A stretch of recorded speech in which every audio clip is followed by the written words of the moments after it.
Votre famille originelle, vous avez confié, je l'ai dit, votre candidature au président Laurent Gbagbo, qui est votre camarade de lutte, au président Pascal Affi-N'Guessan. Est-ce que de ces deux côtés, vous avez eu des retours? Bien, ils ont jugé utile de ne pas répondre ou de répondre d'une manière négative. Mais ce qu'ils oublient, c'est que aussi bien le FPI que le PPACI, c'est des fronts. Moi, je suis arrivé au FPI pas seul. J'étais militant d'un parti communiste et c'est tout ce militantisme-là que j'ai déversé au FPI à sa création. Et donc, depuis lors, il y a des personnes qui adhèrent à ma façon de voir les choses et qui sont militants du PPACI.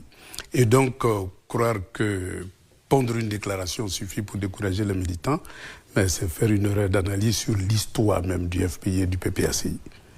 Dans la mesure où, comme vous le constatez, même le parrainage a été porté à 80% par les militants du PPACI. On a vu un communiqué en cette fin de semaine de Maître Habiba Touré, justement, qui évoquait la révocation de plusieurs militants et de hauts cadres du parti. Est-ce que c'est la suite des défections en votre faveur? Ben oui, évidemment, c'est une dynamique dans la mesure où, il faut savoir, le PPACI, c'est un front. Hein. Il y a une aile gauche qui est très forte.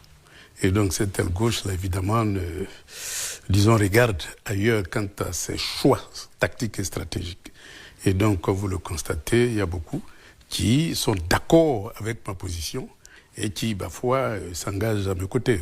Il y a beaucoup quitte aussi, à perdre leur responsabilité. il y a beaucoup aussi dans ce front qui estiment que vous n'avez pas été cohérent, oui, qui vous donne même le qualificatif de traître, oui, parce que le parti a choisi à une convention à laquelle vous avez pris part le candidat Laurent Gbagbo, et finalement, vous, au bout du compte, à quelques mois de la présidentielle, vous décidez de faire cavalier seul. Donc ils ne comprennent pas votre démarche. Ils estiment que vous fragilisez la dynamique du parti. Ben, le droit à la différence est un acquis de la démocratie. Et donc chacun a le droit d'exprimer son point de vue. Moi, je suis un démocrate, je n'ai pas trahi la démocratie dans la mesure où j'ai fait une proposition pour que le débat s'ouvre à l'intérieur du PPACI.